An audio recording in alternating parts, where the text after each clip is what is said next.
Million pound کو لینا ہے، آپ اس میں صبر بھی دکھاؤ گے، استقامت بھی دکھاؤ گے.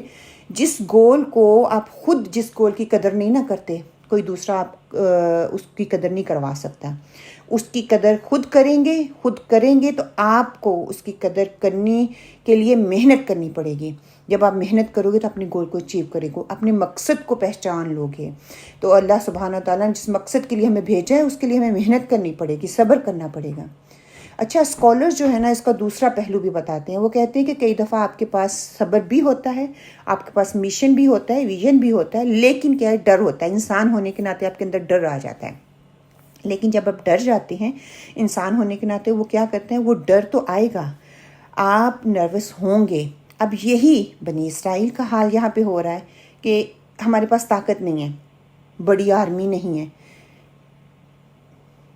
ٹھیک ہے، باقی ہم مقابلہ کیسے کریں گے؟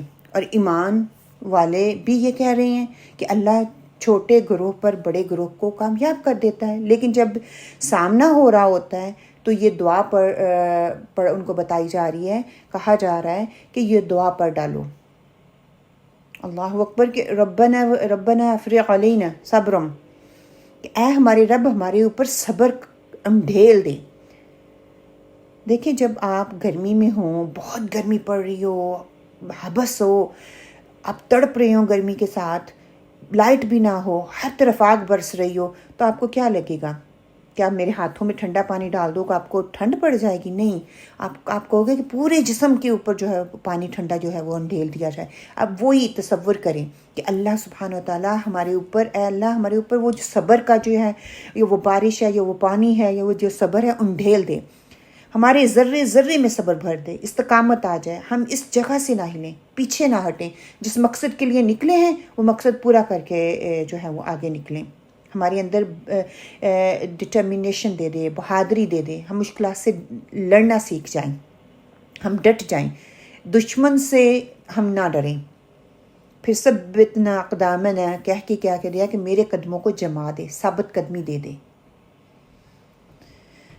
اور آخر میں یہ اعتراف بھی ہے کہ میں جتنا بھی صبر کر لوں، میں جتنا بھی ثابت قدم رہ لوں، اس کا مطلب یہ نہیں ہے کہ میں دشمن مجھ پہ حاوی نہیں ہو سکتا، وہ ہوں گے، بلکہ اللہ سبحانہ وتعالیٰ آپ کی مدد چاہیے ہمیں ہر حال میں. آپ کی مدد کے بغیر ہم کچھ نہیں کر سکتے. اے اللہ تو ہی ہماری مدد فرما کافروں کے مقابلے میں. اس دعا کے پڑھنے کے بعد ہمارے اندر وہ اعتماد، وہ کانفیڈنس آنا چاہیے کہ سامنے کچھ بھی ہو، کوئی بھی مشکل ہو، تو اپنے آپ کو کہیں میرا ارادہ جو ہے وہ پختہ ہے، اللہ پر توکل یقین ہے، ہر مشکل سے ڈٹ کر نکل جانا ہے، ہر تکلیف سے ہر پریشانی سے میں نے نبٹنا ہے. اس دعا کو آپ کی زندگی میں کوئی بھی اس طرح کی مشکل آئے، پریشانی آئے، آپ ڈاواں ڈول ہو رہی ہوں، آپ کو اللہ پر یقین نہ ہو، آپ مشکل اور تکلیف میں ہوں، تو کیا ہے کہ اس دعا کو خوب دل کے ساتھ پڑھیں. دیکھیں آپ کے اندر ایک ایسی نئی توانائی پیدا ہوگی، ایک نیا جوش اور جذبہ ابھرے گا، ایک نئی زندگی، ایک نئی حیات آپ کو ملے گی. اور اس دعا سے کہ انشاءاللہ اللہ سبحانہ وتعالیٰ ہمیں اپنے مقصد میں کامیاب کرے. اللہ سبحانہ وتعالیٰ ضرور ہمیں کامیابی دیں گے، ہمیں ساری مشکلوں سے نکالیں گے، ہماری ساری مصیبتوں سے ہمیں نکالیں گے، اگر ہم اللہ پر پختہ ارادہ اور یقین رکھیں گے. اللہ ان پر قادر ہے کہ وہ دور کر دے ہر مشکل پریشانی پر.